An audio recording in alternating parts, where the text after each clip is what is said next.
కరీంనగర్లో భారీ వర్షానికి లోతట్టు ప్రాంతాలు జలమయమయ్యాయి. తెల్లవారుజాము నుంచి ఏకధాటిగా కురిసిన వర్షానికి పట్టణం అతలాకుతలమైంది. రోడ్లన్నీ వరద నీటితో వాగులను తలపిస్తున్నాయి. నగరంలోని కలెక్టరేట్ ప్రాంతం, ఆర్టీసీ వర్క్షాప్, రామ్నగర్, ముఖరాంపుర, లక్ష్మీనగర్ ప్రాంతాల్లో నీళ్లు నిలిచిపోయాయి. హైదరాబాద్, వరంగల్ నుంచి కరీంనగర్లోకి ప్రవేశించే అలుగునూరు చౌరస్తాలో భారీగా వరద చేరడంతో రాకపోకలకు ఇబ్బందిగా మారింది. ఇక తెలంగాణ చౌక్ ప్రాంతంలోని హాస్టల్స్ అన్ని నీళ్లలో మునిగిపోయాయి. దీంతో విద్యార్థుల వస్తువులు, హాస్టల్లోని తినుబండారాలు, నిత్యావసర సరుకులు అన్ని తడిచిపోయాయి. ఒక్కసారిగా మోకాళ్లోతు నీళ్లు రావడంతో విద్యార్థులు ఆందోళనకు గురయ్యారు. ఉదయం 3 గంటలకు ప్రారంభమైన వర్షం 7 గంటల వరకు కొనసాగింది. కుండపోత వర్షంతో నగరం ఇలా తడిసి ముద్దయింది. అయితే నగర పాలక సంస్థ అధికారులు సరైన జాగ్రత్తలు తీసుకోకపోవడం వల్లే ఇలాంటి వరద బీభత్సం వచ్చింది అంటున్నారు స్థానికులు. వర్షాకాలం ముందస్తుగా కాలువల సిల్ట్ తీయాల్సిన సమయంలో నిర్లక్ష్యంగా ఉన్నారని మండిపడుతున్నారు.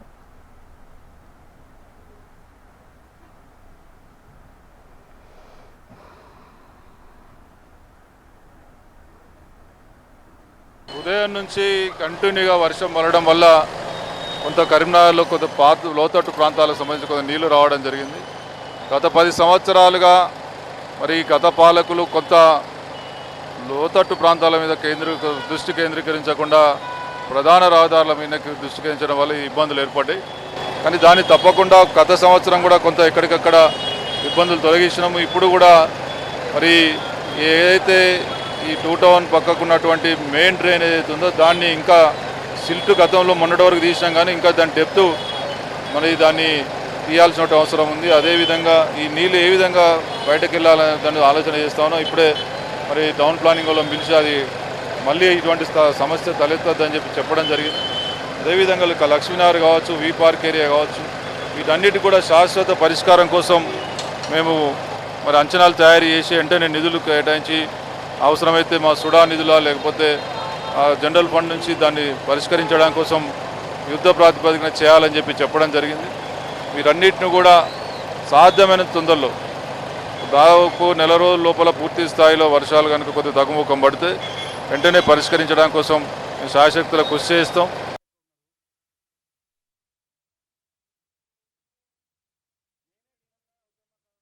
నగరంలో పరిస్థితిని Karimnagar urban development authority chairman Narender Reddy పరిశీలించారు. వర్ష ప్రభావంతో ఇబ్బంది పడుతున్న విద్యార్థులకు తాత్కాలికంగా భోజన, వసతి సౌకర్యాలు ఏర్పాటు చేశారు. ఇక నగరంలో ఈ వరద బీభత్సానికి కారణమైన మురుగునీటి కాలువలకు మరమ్మతులు మొదలుపెట్టారు. కాలువలకు నీరు వెళ్లే దారిలో చెత్త పేరుకుపోవడంతో ఈ సమస్య వచ్చిందని, మరోసారి ఇలాంటి సమస్య రాకుండా చర్యలు చేపడతామంటున్నారు సుడా చైర్మన్ నరేందర్ రెడ్డి. బియ్యం, పప్పు, ఉప్పు అన్నీ మునిగినాయి. పరుపులు అన్నీ కొట్టుకపోయినాయి. ఫ్రిడ్జు, కూలరు అన్నీ ఖరాబ్ అయిపోయినాయి. మా వచ్చి చేసేవాళ్ళు ఎవరు కనబడతలేరు. మేము కమిషనర్కి ఫోన్ చేసినాం, కలెక్టర్కు అందరికి పోయినాం, ఎవరు రాలేదు. ఒక మీడియా వాళ్ళు వచ్చి చూసిండు, ఫోటోలు తీసుకున్నారు, వెళ్ళిపోయారు.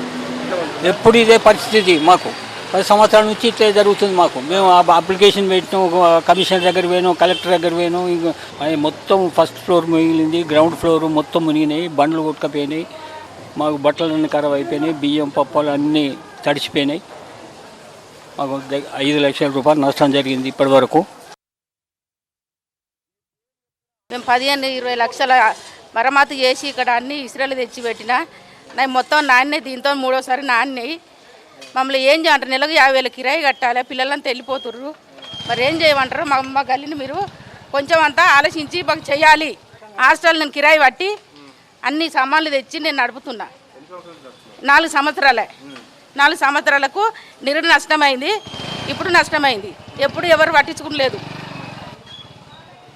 అది మా ప్రాబ్లం. మాకు పూటకు లేక మేము అక్కడి నుంచి ఇక్కడికి వెళ్ళొచ్చినాం. మరి మా బతకడం కూడా చూడాలి మీరు.